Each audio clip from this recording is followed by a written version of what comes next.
Hi friends, ನನ್ನ video ನೋಡ್ತಿರೋರೆಲ್ರಿಗೂ ನಮಸ್ಕಾರ. ಬನ್ನಿ, ಇವತ್ತು ನಾನು ನಿಮಗೆ ಕೆಸುವಿನ ಗೆಡ್ಡೆ ಪಲ್ಯ ಹೇಗೆ ಮಾಡೋದು ಅಂತ ತೋರಿಸ್ತೀನಿ. ನೋಡಿ, ಯಾರಿಗೆಲ್ಲ ಗೊತ್ತಿಲ್ಲ ಹೇಗಿರುತ್ತೆ ಅಂತ. ನೋಡಿ, ಹೀಗಿರುತ್ತೆ. ಇದೆಲ್ಲ ತರಕಾರಿ ಅಂಗಡಿಗಳಲ್ಲೂ ಸಿಗುತ್ತೆ ನಿಮಗೆ. ಫಸ್ಟ್ ನಾವು ಇದ್ರ ಸಿಪ್ಪೆ ತೆಕ್ಕೊಳ್ಬೇಕು. ಸಿಪ್ಪೆ ತೆಗೆದ್ಮೇಲೆ ನಮ್ಗೆ ಹೇಗೆ ಬೇಕೋ ಆ ರೀತಿ ಇದನ್ನು ಕಟ್ ಮಾಡಿಬಿಟ್ಟು ಇಟ್ಕೊಳ್ಬೇಕು. ಅದಾದಮೇಲೆ ನಾವು ಇದಕ್ಕೆ ಸ್ವಲ್ಪ ಉಪ್ಪು ಹಾಕಿ ಒಂದೆರಡು ಸತಿ ತೊಳಿಬೇಕು ಚೆನ್ನಾಗಿ.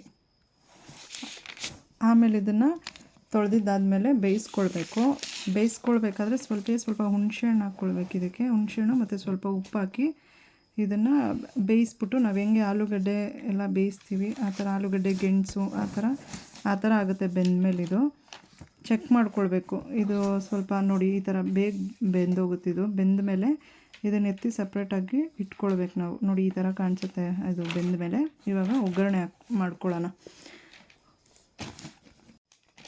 ಒಂದು ಪ್ಯಾನಲ್ಲಿ ಎಣ್ಣೆ ಹಾಕ್ಕೊಂಡು ಸಾಸಿವೆ ಹಾಕಿ ಅದು ಸಿಡಿದ ನಂತರ ಬೆಳ್ಳುಳ್ಳಿ ಹಾಕ್ಕೊಳ್ಳೋಣ. ಅದಕ್ಕೆ ಬೆಳ್ಳುಳ್ಳಿ ಹಾಕ್ಕೊಂಡು ಹಸಿಮೆಣಸಿನ್ಕಾಯಿ, ಕರಿಬೇವು, ಈರುಳ್ಳಿ ಎಲ್ಲ ಹಾಕ್ಕೊಂಡು ಚೆನ್ನಾಗಿ ಬಾಡಿಸ್ಕೊಳ್ಳೋಣ. ಇದು ಚೆನ್ನಾಗಿ ಎಣ್ಣೆಯಲ್ಲಿ ಫ್ರೈ ಆಗಬೇಕು. ಈರುಳ್ಳಿ ಎಲ್ಲ ಚೆನ್ನಾಗಿ ಫ್ರೈ ಆಗಬೇಕು. ಅದಾದಮೇಲೆ ಸ್ವಲ್ಪ ಉಪ್ಪು ಹಾಕ್ಕೊಳ್ಳೋಣ. ಬೇಗ ಬೇಯುತ್ತೆ, ನೋಡ್ಕೊಂಡು ಉಪ್ಪು ಹಾಕ್ಕೊಳ್ಳೋಣ. ಬಿಕಾಸ್ ಆವಾಗಲೇ ಬೇಯಬೇಕಾದ್ರೆ ಹಾಕಿದ್ವಲ್ಲ, ನೋಡ್ಕೊಂಡು ಉಪ್ಪು ಹಾಕ್ಕೊಳ್ಳೋಣ. ಚೆನ್ನಾಗಿ ಫ್ರೈ ಮಾಡಬೇಕು. ಸ್ವಲ್ಪ ಅರಿಶಿನ ಪುಡಿ ಹಾಕಿ ಸ್ವಲ್ಪ ಹಾಗೆ ಎಣ್ಣೆನಲ್ಲೇ ಹಾಗೆ ಫ್ರೈ ಮಾಡಬೇಕು.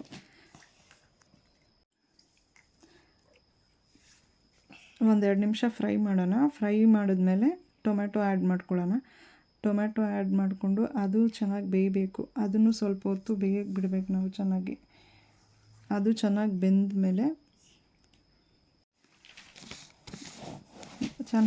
ಮೇಲೆ ನಾವು ಪುಡಿಗಳನ್ನ ಹಾಕ್ಕೊಳ್ಳೋಣ.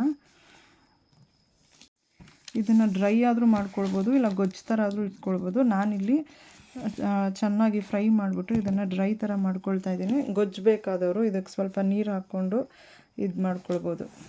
ಈಗ ಮಸಾಲ ಪುಡಿಗಳು ಬಂದ್ಬಿಟ್ಟು ನಾನು ಸ್ವಲ್ಪ ಜೀರಿಗೆ ಪುಡಿ, ಸ್ವಲ್ಪ ಖಾರದ ಪುಡಿ ಮತ್ತು ಸ್ವಲ್ಪ ಧನಿಯಾ ಪುಡಿ, ಇವು ಮೂರನ್ನು ಹಾಕ್ಕೊಂಡು ಚೆನ್ನಾಗಿ ತಿರುಗಿಸ್ಬಿಟ್ಟು ಮತ್ತು ಚೆನ್ನಾಗಿ ಫ್ರೈ ಮಾಡಿಕೊಂಡು ಇದ್ರ ಮೇಲೆ ತೆಂಗಿನ ತುರಿ ಹಾಕ್ಕೊಳ್ಳೋಣ.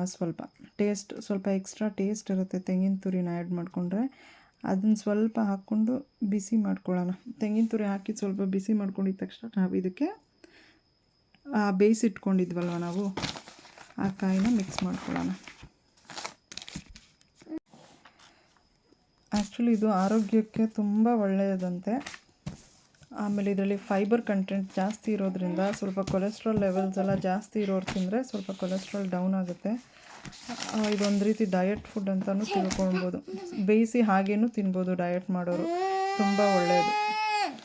ನೋಡಿ, ಈ ಥರ ರೋಸ್ಟ್ ಮಾಡ್ಕೊಳ್ಬೇಕು. ರೋಸ್ಟ್ ಮಾಡ್ಕೊಂಡ್ಮೇಲೆ ಸ್ವಲ್ಪ ಕೊತ್ತಂಬರಿನ ಮೇಲ್ಗಡೆ ಹಾಕ್ಬಿಟ್ಟು ಚೆನ್ನಾಗಿ ರೋಸ್ಟ್ ಮಾಡಿಬಿಟ್ಟು ಬೇಕಾದವರು ಅವ್ರಿಗೆ ಹೇಗೆ ಬೇಕು ಹಾಗೆ ರೋಸ್ಟ್ ಮಾಡ್ಕೊಳ್ಬೋದು.